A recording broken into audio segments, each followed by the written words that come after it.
Hi friends, welcome back to our channel. So friends, మనకు రైతు భరోసాకు సంబంధించి లేటెస్ట్గా అయితే అప్డేట్ అవడం జరిగిందనమాట. సో రైతు భరోసా రెడీ అంటూ హెడ్లైన్ చూసుకోవచ్చు. కంప్లీట్ డీటెయిల్స్ వీడియోలో తెలుసుకుందాం. ప్రతి ఒక్కరు సపోర్ట్ చేయండి, లైక్ చేయండి, కామెంట్ చేయండి. కొత్తగా చూస్తున్నారు మన ఛానల్ని సబ్స్క్రైబ్ చేసుకొని బెల్ ఐకాన్ యాక్టివేట్ చేయండి. మరి ఇంకెందుకు ఆలస్యం, లెట్ స్టార్ట్ అవర్ టాపిక్. అయితే మనకు రైతు భరోసా రెడీ అంటూ హెడ్లైన్ చూసుకోవచ్చు. విడతల వారీగా అన్నదాతల ఖాతాలో జమ 1-2 రోజుల్లో రానున్న క్లారిటీ అంటూ చూసుకోవచ్చు అనమాట. యాసంగి రైతు భరోసా నిధుల కోసం ఎదురు చూస్తున్నటువంటి అన్నదాతల నిరీక్షణకు త్వరలో తెరపడనుందంటూ చూసుకోవచ్చు. అయితే అందరికీ ఒకేసారి కాకుండా విడతల వారీగా రైతుల ఖాతాల్లో డబ్బులు జమ చేయడానికి సర్కారు సిద్ధమవుతున్నట్లు సమాచారం.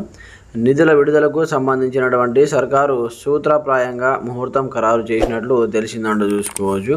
అయితే దీనిపై కూడా మనకు 1 లేదా 2 రోజుల్లో క్లారిటీ రానున్నట్లు తెలుస్తుందంటూ చూసుకోవచ్చు అనమాట. అందరికీ ఒకేసారి కాకుండా మొదటగా ఇది మనకు కంప్లీట్గా విడతల వారికి అన్నారు కాబట్టి మొదటి విడతలో 1 ఎకరం వారికి మాత్రమే డబ్బులు రావడం జరుగుతుంది. ఆ తర్వాత 2, 3, 4, 5, 6 ఎకరాలకు మరి ఎప్పుడు పడుతుందో ప్రభుత్వం అయితే ఇంకా క్లారిటీ ఇవ్వలేదన్నమాట. వాటికి సంబంధించి కంప్లీట్ ఇన్ఫర్మేషన్ అయితే మనకు కంప్లీట్గా రాష్ట్ర రైతాంగం ఎప్పుడెప్పుడు అని ఎదురు చూస్తున్నటువంటి యాసంగి రైతు భరోసా నిధులను త్వరలోనే విడుదల చేయాలని ప్రభుత్వం భావిస్తున్నట్టు తెలిసింది.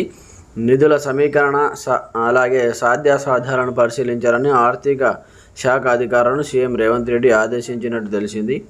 2-3 రోజుల్లో యాసంగి రైతు భరోసాపై మంత్రులు అధికారులతో ఉన్నత స్థాయి సమావేశం నిర్వహించి నిర్ణయం తీసుకోనున్నట్లు సమాచారం. ప్రతి నెల 10వ తేదీ తర్వాత కాంట్రాక్టర్ల బిల్లుల చెల్లింపు జరిగేవి, కానీ ప్రస్తుతం ఎలాంటి బిల్స్ రిలీజ్ చేయొద్దని ఆర్థిక శాఖను సీఎం ఆదేశించడంతో నిలిచిపోయాయి. దీంతో ఆ నిధులను రైతు భరోసాకు మళ్లించాలని ప్రభుత్వం భావిస్తున్నట్లు తెలిసిందంటూ కూడా చూసుకోవచ్చు అన్నమాట. అయితే మనకు విపక్షాల విమర్శలకు చెక్ పెట్టేలా రైతులను మభ్యపెట్టేందుకు యాసంగి భరోసా నిధులు ఇస్తామని సీఎం రేవంత్ రెడ్డి చెప్పారని, మున్సిపల్ ఎన్నికలు ముగిసిన మౌనంగా ఉన్నారని బీఆర్ఎస్, బీజేపీ నేతలు విమర్శలు చేస్తున్నారు. ఈ నెల 16 నుంచి జరిగేటటువంటి అసెంబ్లీ సమావేశంలో యాసంగి రైతుకు సంబంధించి రైతు భరోసా స్కీమ్పై సర్కారు మీద విమర్శల దాడి చేయాలని ప్లాన్ చేస్తున్నారు. అందులో భాగంగానే అసెంబ్లీలో గవర్నర్ ప్రసంగం సందర్భంగా ప్రభుత్వానికి వ్యతిరేకంగా నిరాశను తెలియజేయాలని భావిస్తున్నారు. అంతకంటే ముందే యాసంగి రైతు భరోసా స్కీమ్ నిధులు విడుదల డేట్స్ ప్రకటిస్తే విపక్షాల విమర్శలకు చెక్ పెట్టే అవకాశం ఉంటుందని కాంగ్రెస్ నేతలు భావిస్తున్నారంటూ కూడా చూసుకోవచ్చు. మొత్తానికి మనకైతే ఈ నెల 22వ తేదీన రైతుల ఖాతాలో రైతు భరోసా నిధులను విడుదల చేయాలని ప్రభుత్వం అయితే ఆలోచన చేయడం జరిగింది. మొదటి విడతలో 1 ఎకరం వారికి మాత్రమే, దాని తర్వాత మనకు క్లారిటీ లేదన్నమాట. ఇదే మనకు ఫస్ట్ అండ్ లాస్ట్ అనుకోవచ్చు.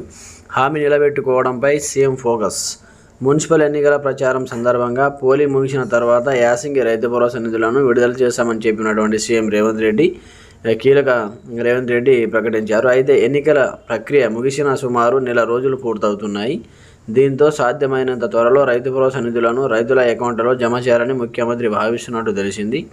ఆ మేరకు ఆర్థిక శాఖ అధికారులను నిధుల సమీకరణపై దృష్టి పెట్టాలని ఆదేశించినట్లు సమాచారం. కాగా ఈ నెల 31తో ప్రస్తుత ఆర్థిక సంవత్సరం ముగియనుంది. రైతులందరికీ ఒకేసారి నిధులు ఇవ్వడం కుదరదు. అందుకోసం మొదట ఎకరా పొలం కలిగిన రైతులకు సంబంధించి ప్రభుత్వం అయితే లెక్కలు వేస్తున్నట్లు తెలుస్తుంది. అసెంబ్లీ సమావేశాల ప్రారంభం కంటే ముందే సీఎం అయితే ఉన్నత స్థాయి మీటింగ్ సమీక్షించి కంప్లీట్గా రైతు భరోసా డబ్బులను వేయాలని ఆలోచన చేయడం జరిగిందన్నమాట. ఫ్రెండ్స్, ఇది మనకు వచ్చేటువంటి లేటెస్ట్ బ్రేకింగ్ ఇన్ఫర్మేషన్. విడతల వారీగా మొదటగా 1 ఎకరం వారికే వేస్తామని చెప్పడం జరిగింది, 6,000 రూపాయలు. మరి చూడాలి 22వ తేదీన వేస్తారా లేదా అని దాని గురించి ఎలాంటి అప్డేట్ వచ్చినా వీడియో అయితే పోస్ట్ చేయడం జరుగుతుంది. ప్రతి ఒక్కరు సపోర్ట్ చేయండి, లైక్ చేయండి, కామెంట్ చేయండి, ఛానల్ సబ్స్క్రైబ్ చేసుకొని బెల్ ఐకాన్ యాక్టివేట్ చేయండి. Okay friends, thanks for watching this video. జై హింద్.